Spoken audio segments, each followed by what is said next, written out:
네, 기도드리시겠습니다. 천지 만물의 주제이시고 인간의 기륭 화복을 주관하시는 전지전능하신 우리 주 하나님, 죄로 인해 영원히 죽을 수밖에 없는 저희들에게 완전한 속죄하심으로 죄로부터 자유롭게 하시고 오직 믿음의 눈으로 주님의 은혜만을 바라보게 하심에 감사와 찬양을 드립니다.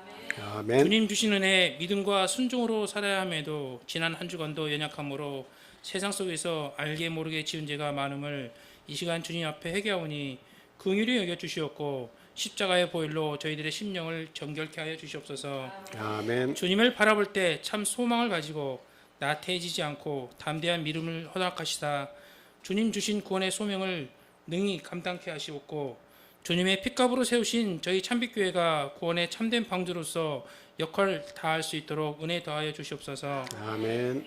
교회 건축과 이달 말에 있을 작은 음악회도 모든 성도가 한마음 한뜻으로 힘을 모으게 하사 주님의 영광을 나타나기를 바라고 원하옵나이다. 아멘. 값없이 받은 주님의 사랑을 빚진 자로서의 삶을 살게 하셔서 주님의 영광과 고난의 십자가를 기쁘게 짊어질 수 있는 은혜와 담대함을 주시옵소서. 아멘. 육신의 질병으로 고통받는 주님의 어린 양들을 손수 어루만져 주시옵고 눈동자처럼 보호하시다 낙담치 않도록 용기 더하여 주시옵소서. 아멘. 주님의 말씀을 대언하시는 목사님을 성령의 팔로 굳게 붙잡으시다 오늘 선포되어지는 말씀에 권능을 더하여 주시옵고 우리의 병든 몸과 마음이 회복되는 역사가 나타나게 하시옵소서. 아멘. 이 시간 홀로 온전히 영광 받으시옵고 은혜가 충만한 귀한 시간으로 삼아 주시옵기를 사랑이신 예수님의 이름으로 감사하며 기도드립니다. 아멘.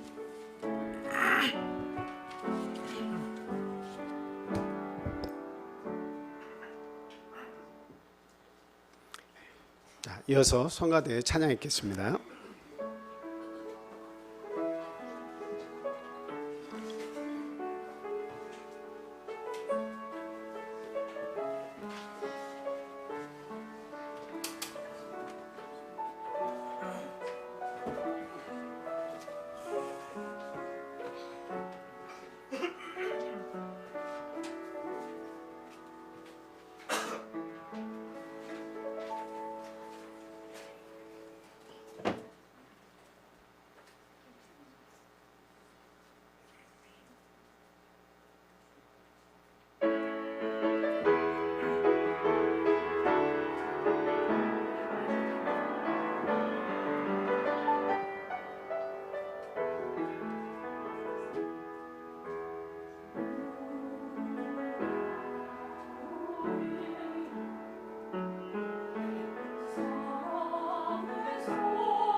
할렐루야, 감사합니다.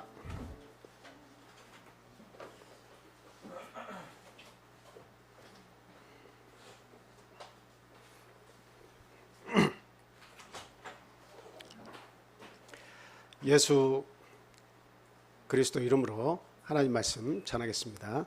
다 같이 본문 말씀 찾아보겠습니다. 골로새서 3장 25절 말씀입니다.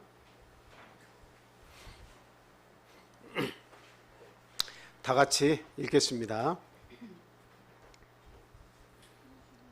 자, 시작. 불의를 행하는 자는 불의의 보응을 받으리니 주는 사람을 외모로 취하심이 없느니라. 아멘. 오늘은 무엇을 보실까라는 제목을 가지고 본문의 말씀 상고하면서 같이 은혜를 나누는 시간 갖도록 하겠습니다. 우리가 신앙생활을 대충 하려면 하나님이 무엇을 보시는지 생각을 안 해도 됩니다. 그런데 신앙생활을 제대로 하고 싶고 또 보다 더 잘하고 싶다라고 했을 때는 하나님에 대한 이해가 굉장히 필요합니다. 그래서 하나님께서 우리 인생에 무엇을 주목하시는가라고 하는 것을 우리가 곰곰이 생각하고 그 보시는 것에 대한 속 깊은 의미는 무엇인가 이것을 잘 따져서 알게 되면 우리의 신앙의 진보가 저는 있을 것으로 그렇게 믿습니다.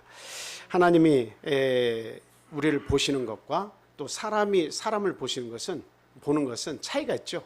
사람이 사람을 보는 건 판단의 기준이 다르다는 거죠. 하나님이 우리를 보실 때 무엇을 중점적으로 보시는가 하는 것을 오늘 이 시간 생각하면서 그 속에 나타난 하나님의 참 불붙는 듯한 그런 사랑을 깨닫는 그런 귀한 시간이 되시길 바랍니다. 자, 첫 번째 오늘 본문 말씀 생각을 해보면요. 하나님께서는 우리의 무엇을 보지 않고 무엇을 보신다. 이렇게 말씀을 드릴 수가 있을까요? 외모를 보지 않고 우리의 마음, 우리의 중심을 보신다 하는 것을 알 수가 있습니다. 사람이 판단하는 것은 지금 본문의 말씀도 이렇게 보면은 사람의 판단에 대해서는 정확히 나와 있지 않지만 그 반대다라고 하는 것은 하나님께서 말씀해 주시는 거죠. 사람을 외모로 취하심이 없다. 그러니까 절대적으로 모든 사람에게 공의 하나님이 판단하실 때는 절대 외모는 중요하지 않다라고 하는 거예요. 외모는 절대 중요하지 않다. 그가 콧날이 오똑 섰는지 눈이 막 크게 왕방울 같이 있어서 그냥 이목구비가 뚜렷하고 눈이 환하고 이쁘고 하나님께서는 그런 외모 그거 보시지 않는다는 거예요. 또 그가 가진 재산이며 그가 가진 재능이며 그가 가진 훌륭한 다른 어떤 특이사항이 있다 할지라도 하나님은 그것에 끌려서 네가 참 대단하구나 이렇게 판단하시지 않는 겁니다.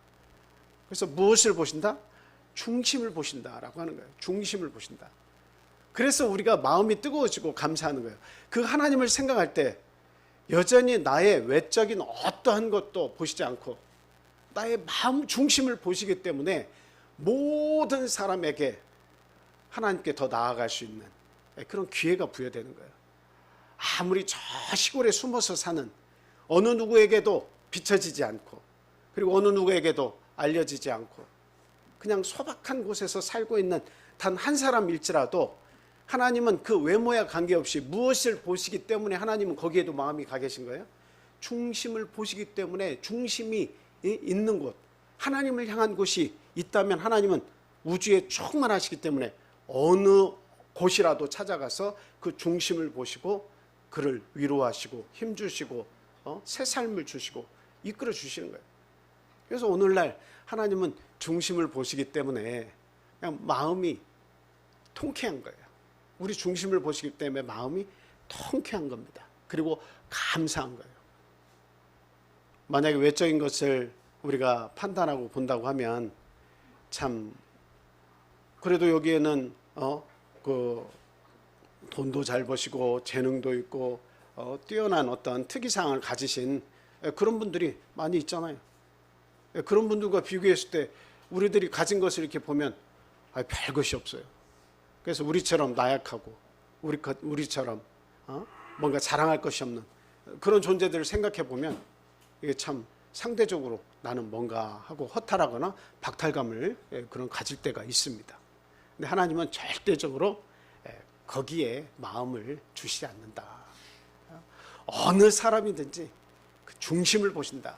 그러니까 아무리 화려해도 그 중심이 빗나가 있거나 그 중심이 하나님에 대한 마음이 없으면 하나님 안 보시는 거예요. 그 중심을 보았는데 하나님이 없다 하면 하나님이 없고 하나님을 배반하거나 하나님을 떠나려고 하거나 그런 마음속에 하나님께서 역사를 못 해주시는 거예요. 그런데 중심이 하나님을 향해 있고 아직도 하나님에 대한 미련 가운데에서 그 죄 가운데서 고민하다가도 하나님에 대한 미련과 하나님을 더욱더 사랑하고픈데 그 사이에서 갈등하고 있는 것을 하나님 발견하시면 그 꺼져가는 심지와 같은 마음이라도 하나님께서 보시면 그곳으로 들어가서 역사를 하시는 겁니다. 그래서 중심을 보신다는 것은 너무너무나 감사하고 참 대단한 일이다 하는 것을 우리가 생각을 꼭 해야 되겠습니다.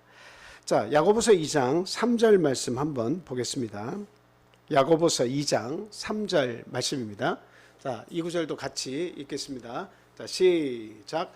너희가 아름다운 옷을 입은 자를 눈여겨보고 말하되 여기 좋은 자리에 앉으소서 하고 또 가난한 자에게 말하되 너는 거기 서 있든지 내 발등상 아래 앉으라 하면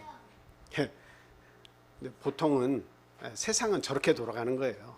아름다운 옷을 입고 화려한 보석을 차고 비싼 외제차를 타고 그리고 막 그 재력이 강하고 아니면은 높은 자리에 있는 그런 사람이 나타나면 어떻습니까? 그냥 우리가 기가 죽어가지고 그냥 뭐 서로 굽실굽실하면서 이쪽으로 오십시오. 큰 자리로 오십시오. 이렇게 좋은 자리에 앉으라고 이렇게 얘기하죠. 그런데 가난한 자, 옷 입은 것도 행색이 별 볼 일 없게 보이고 가지고 있는 것이 없어 보이면 어떻게 합니까? 너는 서 있든지 말든지 관심을 두지 않는다는 거예요. 너는 서 있든지 말든지 내 발등 내 밑에 아무리 뭐 저 말석에 가서 앉아 있든지 그렇게 하면 된다라고 생각을 한다는 것이죠. 이게 사회에서 이루어지는 보편적인 보이지 않는 관념이에요. 그렇게 하면 안 된다라고 하면서도 사람은 물질과 재능과 권력과 그 힘에 의해서 지배받고 피지배받고 그런 계층이 형성이 돼서 그 사이에서 관계를 맺어가면서 살아가려고 한다 이거예요. 그 사람이 나에게 어떤 도움을 준 거라 그런 것이 아닌데도 그 사람이 나에게 어떤 영향력을 행사한 것도 아닌데도 불구하고 그가 가진 재능과 힘과 부와 명예가 많으면 우리는 고개를 숙이게 되고 그를 상석에 앉히게 되고 그렇게 된다는 거죠. 그런데 연약한 자를 볼 때는 어때요? 나보다 조금 뭔가 가진 것이 없다고 생각되고 나보다 부족하다고 생각이 들고 나에게 비해 상대적으로 천하다고 생각이 들면 사람은 이상하게 무시하는 그런 마음이 우리에게 생기는 거예요. 무시하는 거예요. 서 있든지 말든지 아니면 저 말석에 가서 앉아 있든지 그거 관계하고 싶지 않은 거예요. 근데 하나님께서 중심을 보신다고 하는 의미가 뭘까요? 중심을 보신다는 것은 가까이 하고 싶으시다는 거예요. 가까이 하고 싶으시다는 거예요. 그 연약함을 채우고자 하시는 하나님의 마음이 그 속에 들어있는 거예요. 만약에 중심을 보시지 않는다고 하면 외모만 이렇게 따져서 보실 것 같으면 어때요? 세상에서 멸시천대받는 자들이 역시 하나님 앞에서도 멸시천대받을 수밖에 없는 거예요. 세상 사람에게 외면당하는데 하나님 앞에까지 갔는데 야, 네 행색이 그게 무엇이냐? 넌 어떻게 몰골이 그렇게 생겼냐? 그렇게 하면은 얼마나 인생이라고 하는 것이 참 외롭고 쓸쓸하고 하나님으로부터 신으로부터까지 외면당한다면 얼마나 그 고통과 좌절감 얼마나 심하겠습니까? 근데 하나님께서 우리를 지으셨다는데 주목을 하셔야 돼요. 하나님께서 얼굴도 이렇게 내시고 저렇게 내시고 하나님께서 내신 거예요. 하나님께서 부자도 내시고 가난한 자도 내시고 하나님께서 그렇게 내신 거예요. 부자도 내시고 가난한 자도 내시고 하나님께서 내신 거예요. 그 하나님께서 내신 것에 대해서 우리는 그냥 받아들일 수밖에 없어요. 네. 물론 열심히 일해서 하나님이 또 그 열심히 어떤 노력한 대가로 뭔가 부도 주시고 어떤 영향력을 행사할 수 있는 권력도 주시고 하실 수가 있지만, 그러나 일반적으로는 그 부귀와 모든 명예와 그리고 가난 역시도, 때로는 질병 역시도 하나님께서 주시는 것이다 라고 하는 것을 알 수가 있습니다. 그래서 하나님은 모든 사람에게 그것을 다 배분하셨는데, 그 배분하신 것을 통해서 감사하고 하나님을 알아가기를 바라시는 거예요. 그래서 그 하나님은 외적으로 아프냐, 부가 있냐, 명예가 있냐, 권력이 있냐, 이걸 보고 판단하시고 잘했다 칭찬하시지 않는다는 거예요. 뭘 보신다는 거예요? 항상 우리의 마음 중심을 보시고 계신다라고 하는 사실입니다. 그래서 우리가 감사한 거예요. 내가 연약하다 할지라도 하나님은 내 마음을 읽으실 줄 아시기 때문에 우리가 감사한 거예요. 내가 어느 곳에 슬퍼서 눈물을 흘리며 어느 누구에도 말할 수 없는 고통 가운데 빠져있다 할지라도, 사람들은 나를 외면하고 사람들은 이해한다고 말하지만 중심은 멀리 있을 수 있어요. 그러나 하나님은 어때요? 나를 이해하신다는 겁니다. 뭘 보시고? 내 중심을 보시고. 그래서 하나님은 이해하시려고 하시기 때문에 중심을 보시는 거예요. 사람들은 종종 그 중심을 보지 않는 경우가 굉장히 많이 있습니다. 중심을 보지 않아요. 그냥 어떤 사람이 그 마음을 이야기해도 허투루 들어. 그게 나의 아픔이 아니기 때문에, 나의 간절함이 아니기 때문에 사람이 어떤 얘기를 해도 그 중심을 보려고 하지 않고 그냥 흘려보내는 경우가 상당히 많습니다. 그래서 자기 중심적으로 사람은 살지만 하나님은 당신 중심적이 아니고 누구 중심적으로? 당신이 사랑하는 인간, 그 하나님의 아들, 딸 중심적으로 이해하려고 그 애를 쓰시고 그 중심을 보시려고 하나님은 힘을 쓰신다 하는 겁니다. 여러분들이, 여러분의 자녀가 얼굴이 예뻐서 사랑하시는 분 혹시 있습니까? 얼굴이 예뻐서 내 자녀가 이쁘고 사랑한다. 너는 어떻게 그렇게 이쁘게 생겼니? 엄마 아빠는 뭐 그저 그렇고 그런데 너는 어떻게 이렇게 이쁘게 생겼냐? 이뻐서 사랑하시는 분 혹시 계세요? 대답이 살짝 나왔네. 누구요? 네, 이뻐서 사랑하신다. 그럼 안 이쁘면 안 사랑하실 거예요? 우리의 자녀가 조금 이렇게 외모가 이쁘지 않다, 아름답지 않다, 그럼 안 사랑하실 거예요? 그렇지 않다는 거예요. 우리 부모도 자녀를 사랑할 때 내 자녀 하나는 어느 곳에 있는 미스 코리아, 미스터 코리아 100명, 1000명이 아무리 멋진 몸매와 아름다운 모습을 하고 있어도 내 자식 하나하고 절대 바꾼다 안 바꾼다? 절대 안 바꿉니다. 그게 뭐예요? 외모를 보시는 게 아니에요. 우리 부모님들도 내 자녀의 외모를 중시하고 외모를 보는 게 아니에요. 능력이 탁월해서 내가 사랑하고 내 자식이 뭔가 특출한 무엇인가가 있기 때문에 너는 내 자식을 사랑한다가 아니에요. 오로지 한 가지. 뭐예요? 내가 너를 낳았기 때문이에요. 내가 너를 낳았기 때문이에요. 그래서 하나님께서 오늘 우리를 사랑하시는 이유는 뭘까요? 왜 우리의 중심을 보시는 거예요? 왜 외모를 보시고 그 능력을 찾지 않으시고 왜 우리의 마음 중심을 보시는 거예요? 하나님이 우리를 지으시고 죄 가운데 빠졌을 때 예수 그리스도의 십자가의 은혜로 우리를 품어주시고 우리를 낳았기 때문입니다. 그래서 바울 사도도 우리를 낳았다고 표현하는 거예요. 낳았다. 복음으로 너를 낳았다. 이렇게 얘기하는 거예요. 그래서 진리 안에서 거듭나서 하나님의 자녀로 다시 태어나는 이 역사가 우리 안에 있기 때문에 하나님은 누구보다도 저와 여러분들을 어떻게 보신다? 보배롭고 존귀한 존재로 보신다라고 하는 거예요. 그래서 감사한 게 우리의 마음을 항상 살피신다는 거예요. 마음을 살피신다는 거예요. 그래서 우리의 마음 속에 불안일 때가 있고 마음이 고통스러울 때가 있고 또 짜증이 날 때가 있고 외롭고 고독할 때가 있고 여러 가지 힘겨울 때가 많이 있습니다. 우리의 자녀들이 부모 모르는 곳에서 눈물을 흘리고 가슴을 치고 한탄한다면 부모의 마음은 더 찢어지겠죠. 부모는 항상 뭘 보시려고 하는 거예요? 뭘 보시려고 하는 거예요? 중심 마음을 보시려고 하는 거예요. 우리 부모님은 우리의 중심을 보려고 하는 거예요. 그것은 사랑하기 때문에 그렇습니다. 뜨겁게 불붙는 듯한 사랑이기 때문에 그 중심을 보는 거예요. 그래서 참 부모는 외적인 것을 통해서 기뻐하고 외적인 것을 통해서 그 아이를 사랑하는 건 참 부모가 아닙니다. 그 중심을 바라보고 중심을 이해한 사람이 참된 부모가 되는 거예요. 어떤 서울대 학생이 법대를 이렇게 나왔는데 법대를 나와가지고 그 이제 판사가 되려고 고시까지 패스를 했습니다. 고시까지 합격을 했어요. 그냥 다 합격을 하고 나서 어느 날 어머니를 만나가지고 얘기합니다. 어머니 여기까지입니다. 이야기하면서 저는 판사가 되지 않겠습니다.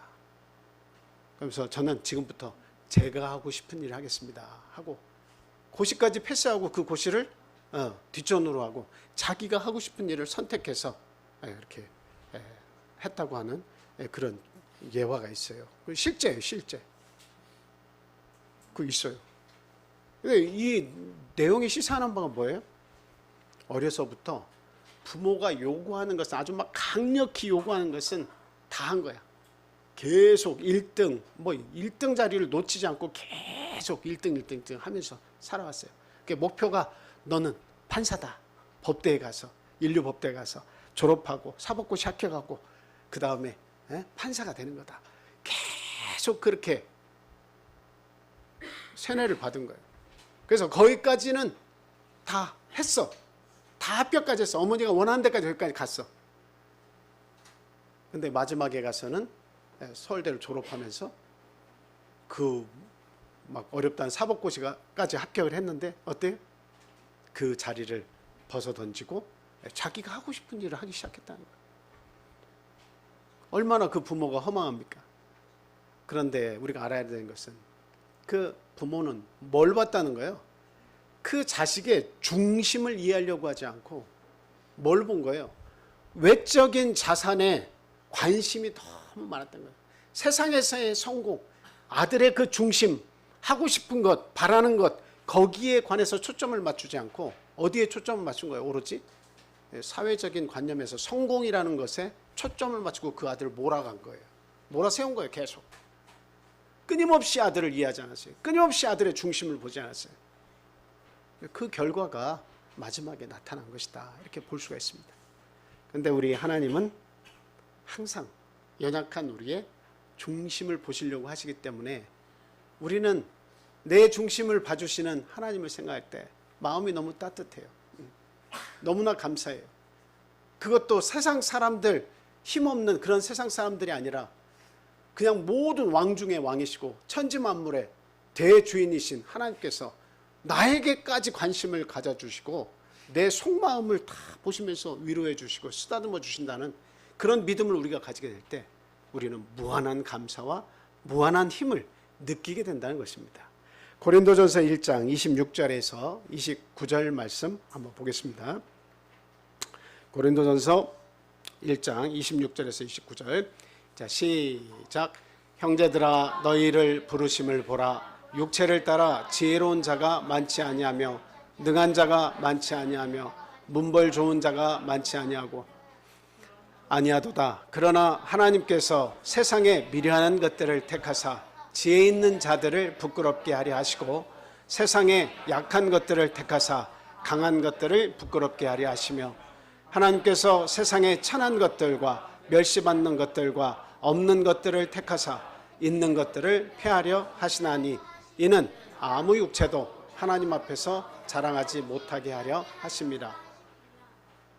하나님께서 보실 때 야, 네가 가진 거 자랑해봐야 어디서 어디다는 겁니까? 거기서 거기다.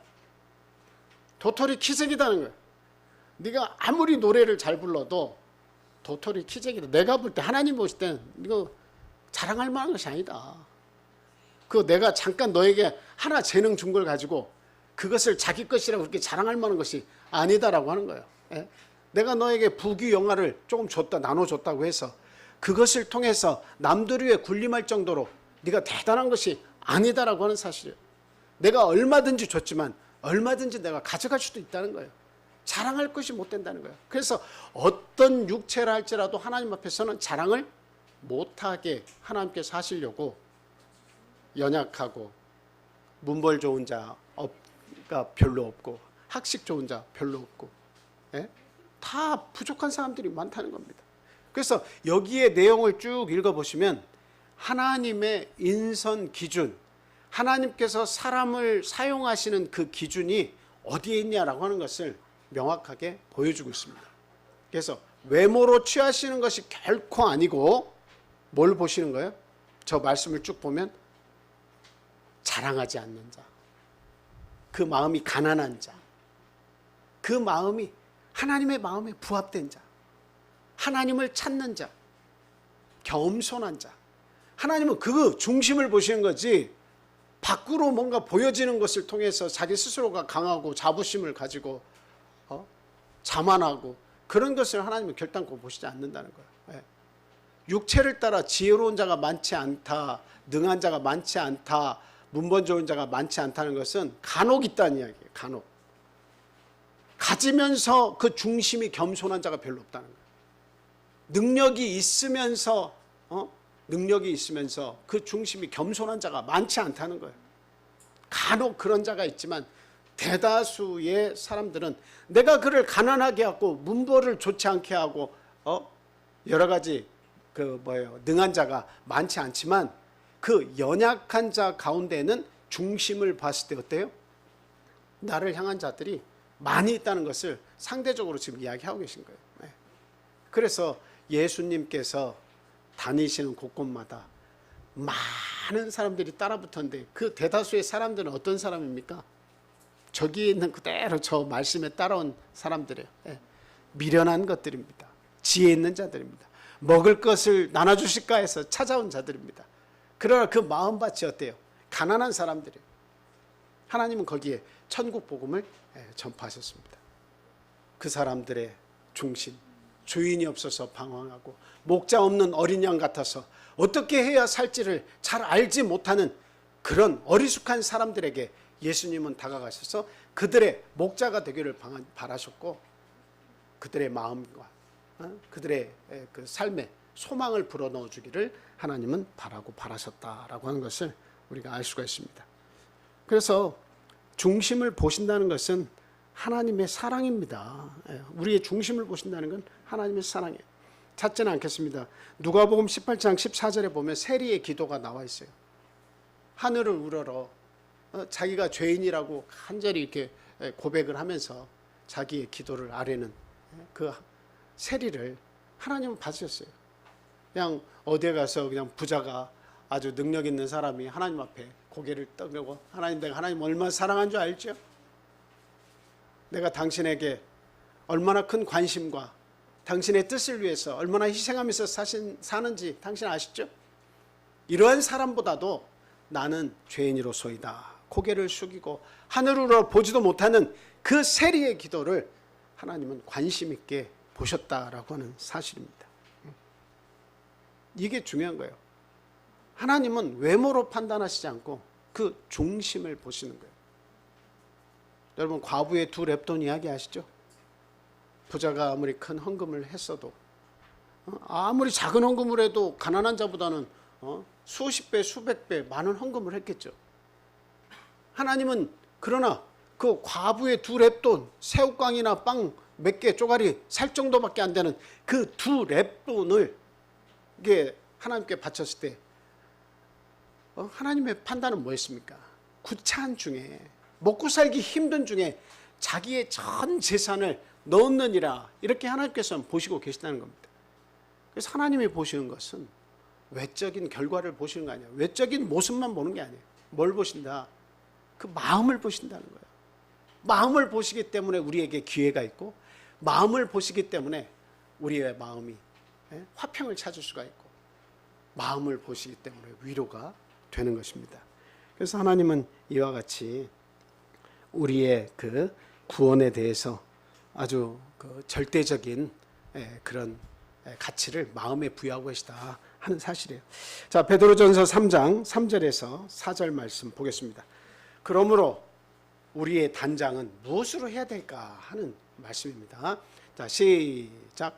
너희의 단장은 머리를 꾸미고 금을 차고 아름다운 옷을 입는 외모로 하지 말고 오직 마음에 숨은 사람을 온유하고 안정한 심령에 썩지 아니할 것으로 하라. 이는 하나님 앞에 값진 것이니라. 저 말씀 딱 듣고 나서 그 머리를 꾸미는 거 안 하시고 그러시면 안 됩니다. 그냥 막 어제 저녁에 잔 그대로 산발이 돼가지고 막 이렇게 예배에 참석하시고 아무 것이나 입고 중심만 보시니까 아무 옷이나 입고 오시면 절대 안 됩니다. 사실은 수박 껍데기 우리가 설명을 많이 하잖아요. 껍데기 중요한 겁니다. 껍데기 없으면 알맹이가 어떻게 있습니까? 그럼 알맹이가 중요한 건 사실이에요. 알맹이가 중요한 건 사실이에요. 근데 이 껍데기도 제 모습으로 해야 됩니다. 하나님이 그 원하시는 단정한 옷차림이 굉장히 필요합니다. 이게 좀 빗나가기는 합니다만 하나 말씀드리면, 하나님의 교회나 여기 어디예요? 신천지, 그런 데를 이렇게 보시거나 아니면은 또 저기 천년 왕국회관 있죠? 여호와의 증인, 그런 데를 한번 가서 보시면 옷차림이 어떨 것 같아요? 여러분 보셨어요 혹시? 유튜브라든지 어디 TV에서 방영되는 내용이라든지 아니면 지나가라도 한번 보셨어요? 그들의 옷차림이 어때요? 우리처럼 자유분방하지 않습니다. 그래서 저는 참 이단이라는 이야기를 듣는 가운데에도 저런 마음가짐으로, 물론 목표가 되어서 어떤 진리상의 문제가 있어서 우리들이 그건 아니라고 말하고는 있지만, 그러나 그들의 그 잘못된 믿음이 들어가서 믿기는 하지만 그들의 마음 상태, 그 한 예배를 드리기 위해서 그들의 몸가짐, 마음가짐, 그 다음에 현실적으로 옷과 단정한 모습으로 그렇게 나오는 모습을 보면 참 놀랍습니다. 그냥 이렇게 딱 이렇게 양복을 입고만 오는 그런 교회들이 많이 있고, 또 왕국회관 같은 데는 위에는 흰색, 아래는 검정 옷, 이렇게 해서 단정하게 이렇게 하고 와요. 그 옷차림들을 잘 보세요. 그냥 사람 아무나 만날 때 이렇게 아무렇게나 입고 오는 편안한 옷만 입는 게 아닙니다. 물론 우리가 평상시에는 편안한 옷을 입고 살지만, 여러분들이 만약에 여러분들의 회사의 주인을 만난다, 어떻게 하고 갈 거예요? 여러분들이 대통령을 만난다, 어떻게 하고 갈 거예요? 오늘 우리가 만나는 분은 도대체 누구예요? 우리는 제사장이라고 하고 우리의 죄를 사해 주시고 온갖 좋은 모든 것을 우리에게 주시고 십자가에서 죽어주시기까지 한 예수 그리스도 앞에 우리가 나올 때 우리는 어떻게 나와요? 마땅한 거예요. 그냥 제일 편한 자세로 중심만 보시니까 막 나와도 되는 거예요? 그렇지 않습니다. 옷 매무새도 단정하게 생각을 하고 입고 오셔야 돼요. 정말 귀한 분을 내가 만난다, 나의 구세주를 만난다, 그 마음가짐이 외적으로 표현되는 것이 이게 중요합니다. 외적인 것이 중요한 것이 아니라 그 마음가짐이 외적으로 표출되는 게 중요한 거예요. 그러니까 마음에서부터 나온다는 겁니다. 나의 옷도, 그 단정함도 나의 마음으로부터 나오는 거예요. 하나님은 그걸 보시는 거예요. 그래서 우리가 조금 우리가 벗어나기는 했습니다만, 정말 그 외적인 수박의 껍데기가 꼭 있어야 되는 것처럼 아름다운 껍데기가 필요하죠. 알맹이가 중심이라도 외적인 것을 우리는 그 마음에서 나온 외적인 것을 우리는 갖출 수 있도록 힘써야 된다는 말씀을 더불어 드립니다. 자, 그래서 여기 첫 번째 말씀드린 것은 하나님은 외모로 보시지 않고 중심을 보신다고 했는데, 그러므로 우리의 단장은 무엇으로 해야 되냐 이겁니다. 막 꾸미고 금을 차고 아름다운 옷을 입고 그런 외모로 해서는 안 돼요. 뭔가 화려함으로 하나님 앞에 나타내려고 하는 것, 나의 능력으로 막 하나님 앞에 나는 이런 사람입니다, 나는 이런 능력을 갖췄습니다, 나의 힘은 이렇습니다, 이런 것으로 하나님 앞에 나타내서는 안 된다는 거예요. 오직 4절에 보니까 마음에 숨은 사람을 온유하고 안정한 심령에 썩지 아니할 것으로 우리가 단장해야 된다. 내 속사람으로 하나님께 나와야 된다는 거예요. 그 속사람이 어떻게 돼야 돼요? 온유한 속사람 만들어야 돼요. 속사람은 뭐예요?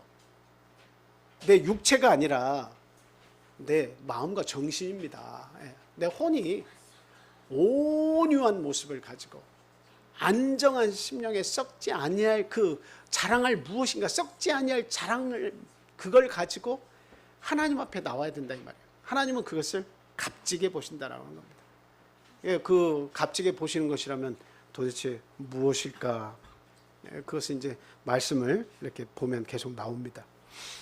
자, 그래 내 안에 있는 속사람을 강건케 하고 내 안에 있는 속사람을 온유하게 하고 썩지 아니할 것으로 무장한 것을 가지고 하나님 앞에 나와야 된다 이 말씀 드렸어요. 자, 두 번째로는 하나님은 우리의 과거를 보지 아니하시고 뭘 보신다? 우리의 과거를 중점적으로 보시고 거기에 관여하시는 게 아니라 우리의 뭐를 중점적으로 보신다? 우리의 마음인데 과거가 나왔으니까 그 다음에 뭐가 나와야 될 것 같아요? 우리의 현재를 중점적으로 보신다라고 하는 거예요.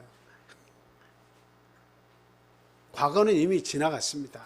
여러분, 조금 전까지 지나갔습니다. 내가 졸든 내가 관심이 없든 내가 하나님 앞에 뭔가 막 마음대로 행했던 것이 있었던 죄악이 있었던 하나님은 과거는 관심을 막 두시잖아요. 근데 하나님은 어디에 중점적으로 두시는 거예요? 현재 네가 어디에 있고 현재 네가 무엇을 하느냐에 관심을 가지시고 집중하신다는 이야기입니다. 여기서 또 하나님의 무한한 은혜를 우리가 깨닫게 되는 거예요. 만약에 하나님이 과거에 집중하시고 당신의 어떤 일기장에다가 오늘 이 녀석이 이런 잘못을 했고 이런 죄를 졌고 이런 허물이 있었다.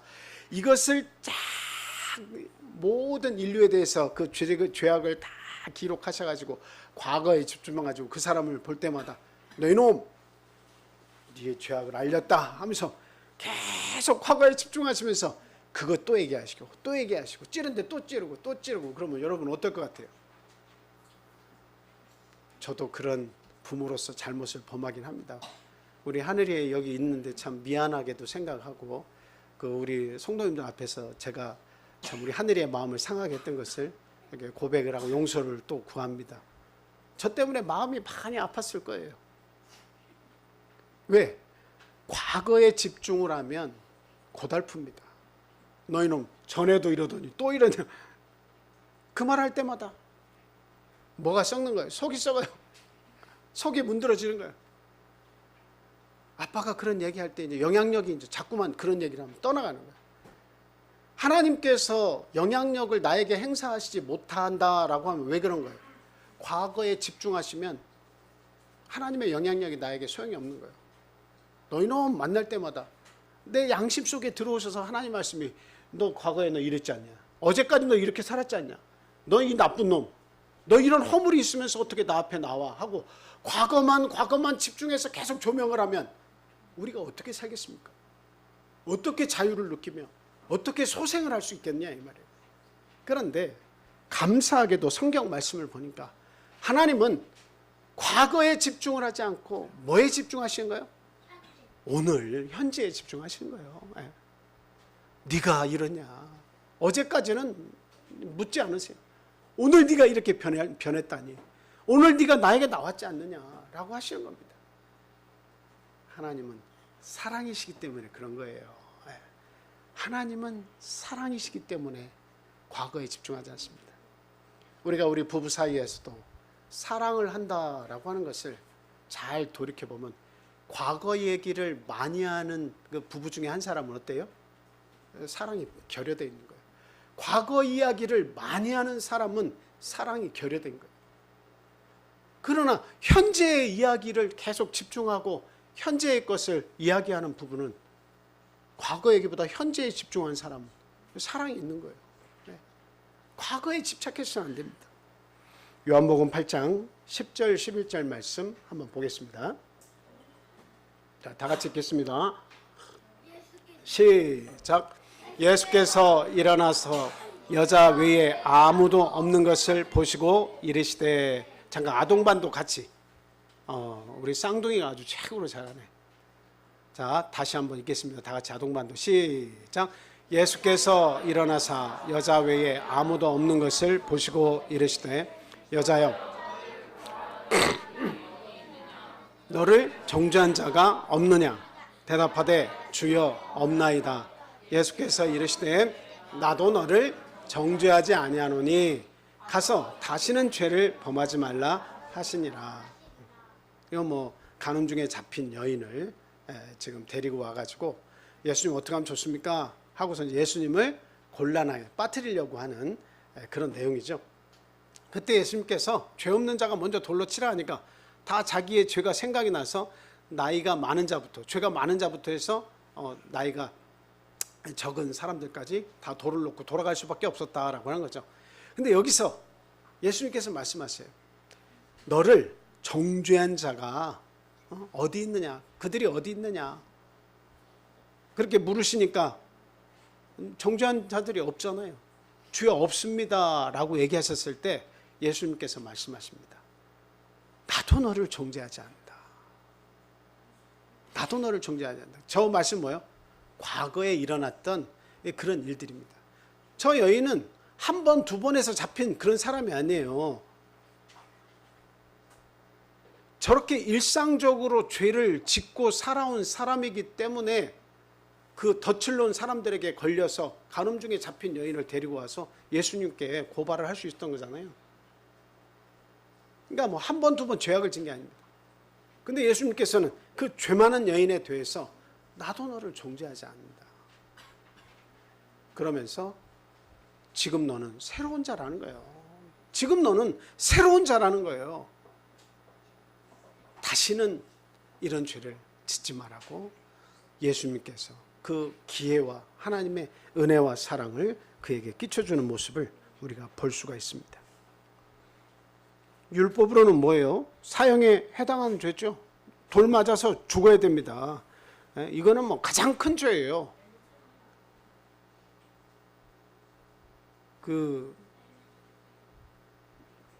제가 그 영화 하나를 참 보고 참 이렇게 굉장히 감동을 받은 영화는 이란 영화인데 제목이 갑자기 생각이 안 나네.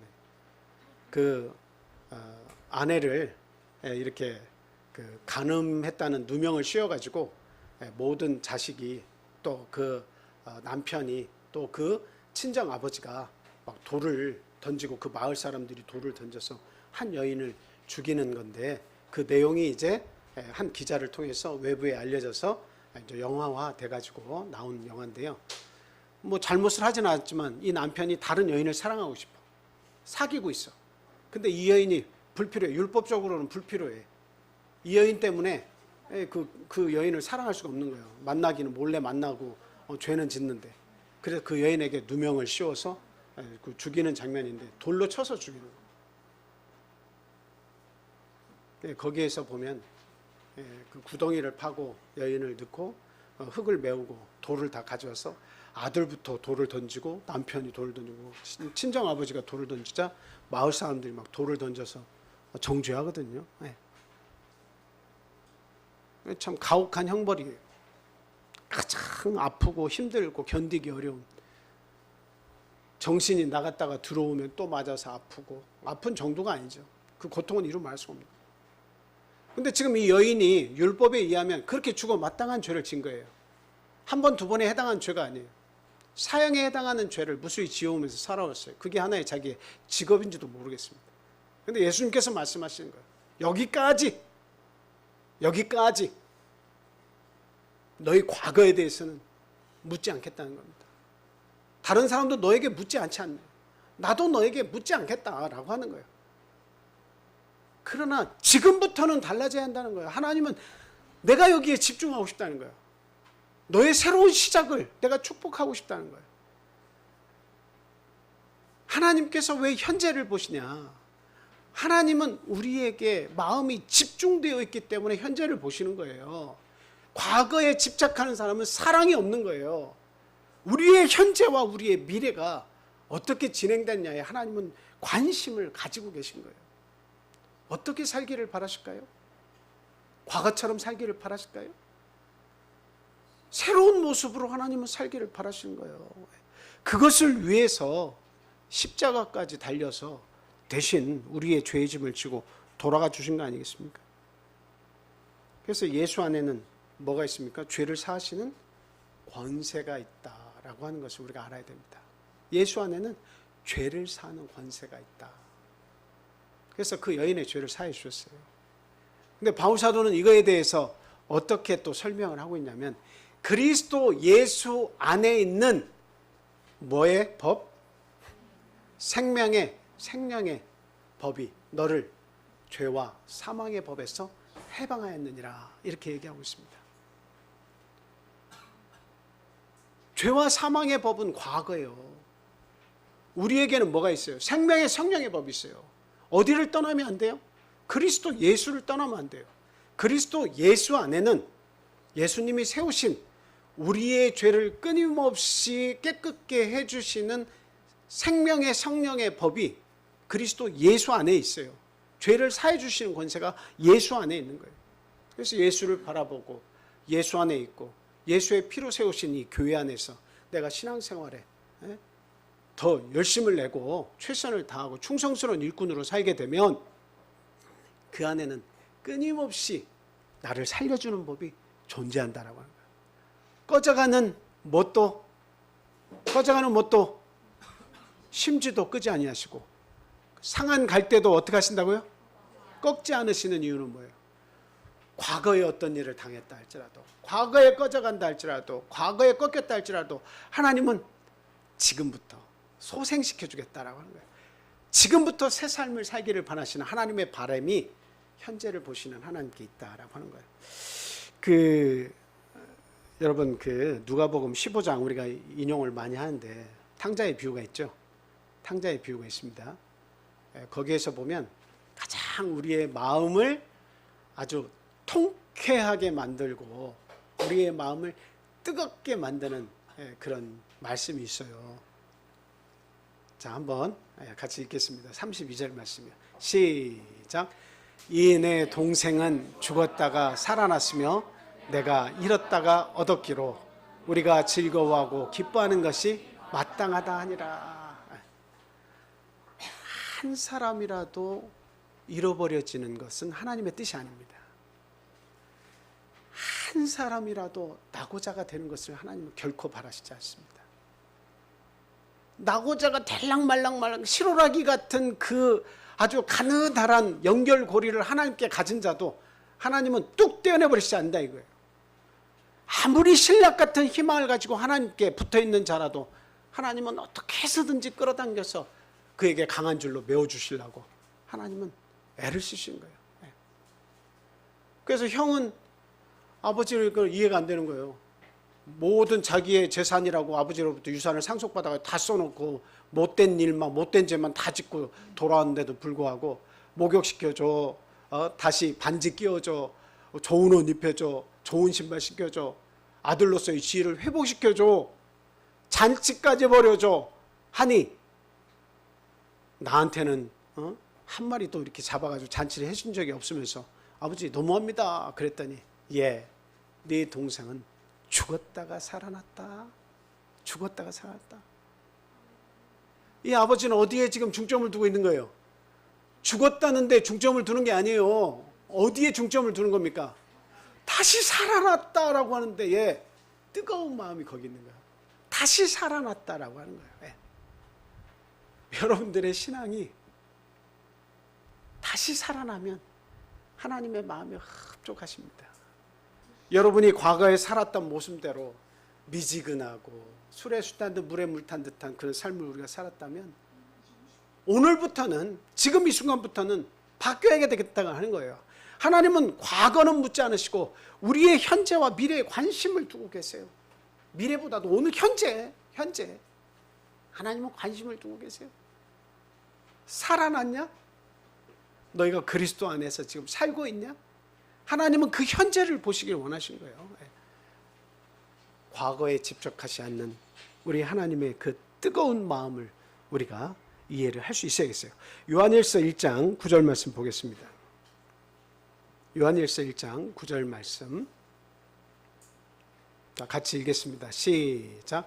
만일 우리가 우리 죄를 자백하면 그는 미쁘시고 의로우사 우리 죄를 사하시며 우리를 모든 불의에서 깨끗하게 하실 것이요. 과거의 모든 문제를 문제 삼지 않고 내가 내 죄를 자백하면 하나님은 그 죄를 사하실 뿐만 아니라 모든 불의에서 우리를 깨끗하게 하실 것이다. 이게 하나님의 약속이에요. 하나님 안에 있는 생명의 성령의 법이 역사하면 이렇게 되는 겁니다. 우리가 예수를 믿는 이유가 거기 있는 거예요. 예수님을 아버지라 부를 수 있는 것은 아버지 안에 뜨거운 용서가 있고 한 사람도 잃어버리지 않기를 바라시는 하나님의 소망이 거기 있기 때문입니다. 이런 것을 찾으려 99마리 양을 내버려두고 잃어버린 한 양에 관심을 집중하시는 것은 하나님이 하나라도 잃어버려지는 것은 아버지의 뜻이 아니기 때문이에요. 여러분, 우리에 대해서 하나님은 얼마나 큰 관심과 사랑을 가지고 계십니까? 우리의 현재 모습이 이대로 진행되기를 바라시지는 않는 그 하나님의 마음을 우리가 읽어드려야 되겠습니다. 과거에 살아온 대로, 이 믿음대로 내가 1년, 2년 쌓아서 지금 7년, 10년 우리가 참빛교회에서 신앙생활을 하는데 그게 다 잘못됐다는 게 아니에요. 그 가운데에는 진심으로 하나님 앞에 나왔고 진심으로 찬양했고 진심으로 기도했던 그런 내용도 있어요. 하나님 앞에 바치고 뜨거운 마음이 있어서 그렇게 한 부분이 있습니다. 그러나 어제보다 오늘, 오늘보다는 내일, 과거에 내가 하나님 앞에 충성했다는 그것보다는 현재적으로 내가 어떤가라고 하는 것을 우리가 돌이켜 봐야 돼요. 하나님은 그것을 바라세요. 현재 너는 어디에 있느냐? 현재 너는 무엇을 원하느냐라고 하는 거예요. 내 신앙의 모습이 현재는 어떻게 진보하고 있느냐라고 하는 것을 하나님은 바라고 계신다는 겁니다. 그래서 삭개오는 이렇게 얘기했어요. 자기의 죄를 고백합니다. 자, 누가복음 19장 한번 볼게요. 누가복음 19장 1절에서 10절 말씀인데요. 자, 쭉 내려서요. 네, 보세요. 자, 8절 보겠습니다. 삭개오가 서서 주께 여짜오되 주여 보시옵소서 내 소유의 절반을 가난한 자들에게 주겠사오며 만일 누구의 것을 속여 빼앗은 일이 있으면 내 갑절이나 갚겠나이다. 예수께서 이르시되 오늘 구원이 이 집에 이르렀으니 이 사람도 아브라함의 자손임이로다. 인자가 온 것은 잃어버린 자를 찾아 구원하려 함이니라. 예수님께서 이 삭개오를 칭찬하시고 아브라함의 자손이다, 구원이 오늘 임했다라고 하시는 이 말씀을 하신 이유가 있어요. 그게 뭐예요? 그의 현재의 모습을 하나님은 정확하게 보신 거예요. 그의 속마음을 정확하게 보신 거예요. 네. 현재의 모습이 어땠어요? 예수님을 만나고 나서 회개했죠. 자기의 죄를 자백한 거나 다름없는 거예요. 내가 그동안에 어떤 식으로 세리장이 돼서 그 모든 세금을 거둬서 로마에게 갖다 주고 내가 착복한 그런 부분들이 사실 있습니다. 내가 이 가난한 자들에게 내 소유의 절반을 다 나눠주겠습니다. 그리고 내가 불의하게 착복한 것이 있으면 4배나 갚겠습니다. 우리에게 이런 과거에 대한 고백이 있어야 돼요. 나의 허물과 죄에 대한 고백이 필요합니다. 내가 하나님 앞에 뜨거워지지 못했던, 내가 무엇인가에 사로잡혀서 하나님 앞에 뜨겁게 나아가지 못했던, 충성스러운 삶을 살지 못했던, 그냥 외식적인 모습으로 하나님 앞에 나왔던 모습에 대한 것을 하나님 앞에 자백할 수 있어야 돼요. 그럼 저는 미쁘시다, 저의 죄를 사하시고, 그 다음 뭐예요? 모든 허물을 하나님께서 깨끗하게 해주신다는 겁니다. 믿으시는 저와 여러분이 되셔야겠습니다. 우리에게 삭개와 같은 결단이 오늘날 필요하다. 현재적인 결단과 그런 그 현재를 중요시하는 그런 믿음이 필요하다는 말씀 드려요. 자, 마지막 세 번째입니다. 마지막 세 번째는 우리의 행위를 보지 않고 뭘 보신다? 믿음을 보신다라고 하는 겁니다. 에베소서 2장 8절 9절 말씀 보겠습니다. 에베소서 2장 8절 9절입니다.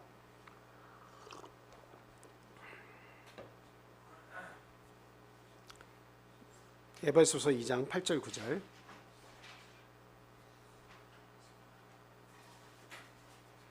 자, 시작. 너희는 그 은혜에 의하여 믿음으로 말미암아 구원을 받았으니 이것은 너희에게서 난 것이 아니요 하나님의 선물이라. 행위에서 난 것이 아니니 이는 누구든지 자랑하지 못하게 함이라. 우리의 구원은 절대 행함이 아닙니다. 행함이 아니에요. 누구의 강권적인 은혜예요? 하나님의 선물, 강권적인 은혜로 말미암아서 우리가 구원을 얻은 겁니다. 나의 의의는 하나도 없어요. 예수님이 십자가에 죽어주셔서 그 어린 양을 내가 이고 있으면 너 의롭다 하고 봐주시는 거지, 나의 어떤 공로와 나의 노력과 나의 힘씀을 통해서 결코 구원 얻을 수 있는 게 아니에요. 하나님 우리에게 보시는 것은 어떤 행위, 외적인 행위만 보는 게 아니에요. 막 열심히 일하는데, 귀신도 쫓아내는데, 기도도 막 열심히 하는데, 하나님은 나중에 보시니까 바른 믿음인지 아닌지 그걸 보시는 거예요. 아니, 내가 귀신도 쫓아내고 하나님 일 열심히 했는데요, 제가 30년 40년 동안 그 일을 했는데요, 하나님 보실 때는 너에게 바른 믿음이 없다라고 하시면 아무것도 아닌 거예요. 나더러 주여 주여 하는 자마다 구원 얻는 것이 아니죠. 어떻게 해야 구원 얻는다고요? 하나님, 우리 아버지의 뜻대로 하는 자라야 구원 얻을 수 있는 겁니다. 그 아버지의 뜻대로 한다는 건 뭐예요? 올바른 믿음을 가져야 구원을 얻겠다라고 말씀하신 거예요. 그래서 우리가 디도서 3장 5절을 자주 인용하고 저희가 외우고 있습니다만, 우리를 구원하시되, 그 다음 뭐예요? 우리를 구원하시되 우리의 행한 바 의로운 행위로 말미암지 아니하고 오로지 그의 긍휼하심과 중생의 씻음으로 이렇게 하셨다라고 하는 그런 말씀이 있죠. 우리 한번 다 같이 한번 읽어보겠습니다. 정확하게 디도서 3장 5절 보여줘 보세요. 성령의 새롭게 하심이 빠졌네요. 자, 시작. 우리를 구원하시되 우리가 행한 바 의로운 행위로 말미암지 아니하고 오직 그의 긍휼하심을 따라 중생의 씻음과 성령의 새롭게 하심으로 하셨나니. 중생의 씻음과 성령의 새롭게 하심, 저게 뭡니까? 하나님의 선물이에요. 구원을 얻을 수 있는 하나님의 선물입니다. 중생의 씻음은 세례를 이야기하는 침례. 뭘로 받아야 되는 거예요, 저게? 예수 그리스도에 대한 믿음을 가지고 받아야 되는 거예요. 믿고 세례를 받는 자는 구원을 얻을 것이요, 그렇게 받지 않으면 정죄를 받는다는 말씀이죠. 성령의 새롭게 하심도 마찬가지예요. 너희가 각각 회개하여 예수 그리스도 이름으로 그 세례를 받고 죄 씻음 받으라. 그리하면 성령을 선물로 받으리니. 이거 다 하나님의 선물입니다. 세례도 하나님의 선물이고 성령도 하나님의 선물이에요. 이 선물은 믿음에 의해서 받는 거예요. 믿음에 의해서 받는 거예요. 내 행위가 대단해서 받는 게 아닙니다. 그래서 하나님의 이 구원이라고 하는 것은 내 행위보다도 뭐가 더 중요하다? 나의 믿음 상태가 중요하다라고 하는 것을 오늘 본문 통해서 이야기하고 있습니다. 성경의 많은 곳에서는 하나님께서 이런 말씀하십니다. 네 믿음이 크도다. 네 믿음이 크도다. 내 소원대로 되리라. 이런 말씀하시고, 이와 같은 믿음을 이스라엘에서 본 적이 없다. 이렇게도 이야기하실 때가 있었고, 네 믿음대로 될지어다 라고 얘기하실 때가 있고요. 어찌하여 네 믿음이 이렇게 작으냐라고 하는 것, 그런 나무라는 제자들에 대해서 나무라는 그런 말씀도 있죠. 그런 말씀이 있습니다. 그래서 성경 우리에게 이렇게 얘기해요. 히브리서 11장 6절, 우리가 잘 아는 말씀이에요. 믿음이 없이는 뭐예요? 하나님을 기쁘시게 하지 못하나니. 하나님께 나아간 자는 반드시 그가 계신 것을 믿어야 되고, 또한 그가 자기를 찾는 자들에게 뭐 주세요? 상 주시는 이심을 믿어야 할지니라. 하나님을 기쁘시게 하는 가장 큰 요인이 뭐예요?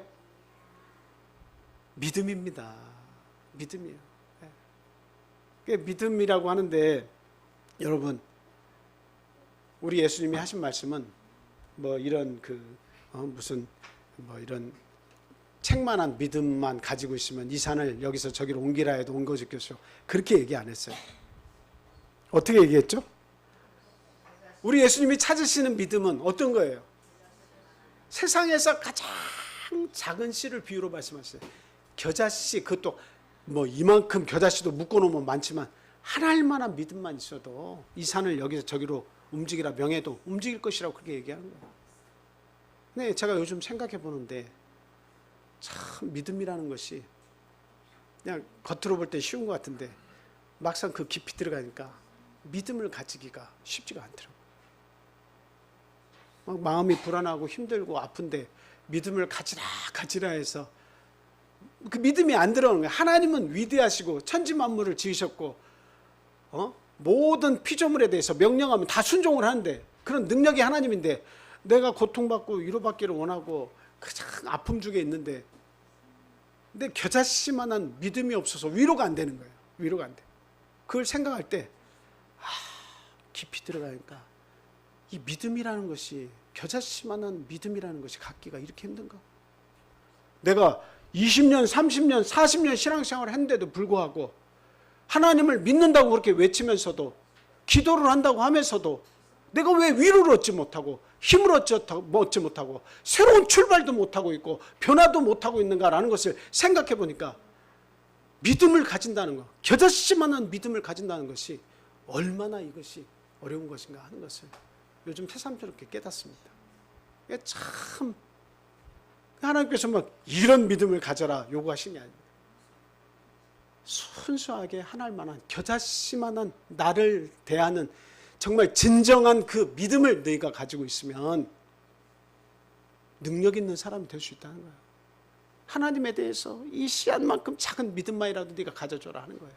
그러면 꺼져가는 심지에 다시 불이 붙고 상한 갈 때도 다시 서서 소생할 수 있다는 것입니다. 그 능력을 힘입을 수 있다는 거예요. 그래서 오늘 시간 말씀드린 것은 이 하나님의 말씀을 통해서 사람이 보는 기준이 있고 하나님이 보시는 기준이 있다는 거죠. 그건 너무나도 다르다. 하나님은 우리의 중심을 보시는 사랑의 하나님이시고, 그리고 하나님은 우리의 과거보다는 현재를 더 집중적으로 보시고 응원하시는 하나님이라는 사실, 우리가 오늘 이 시간 뜨겁게 그 마음을 읽어드려야 되겠다라고 하는 겁니다. 그리고 무엇보다도 우리의 행위도 중요하겠지만 그 행함 속에 있는 우리의 믿음을 더 중요히 여기시고 그 믿음을 기쁘시게 받으신다는 사실, 우리가 할 때 앞으로 우리의 모든 믿음의 삶은 우리 하나님을 이해해드리고 또 하나님께 기쁨을 드리는 그런 믿음의 삶, 더 나은 진보된 삶을 꼭 살아야겠다 하는 말씀 이 시간 드립니다. 자, 기도하겠습니다. 할렐루야. 사랑의 하나님 감사합니다. 오늘 이 시간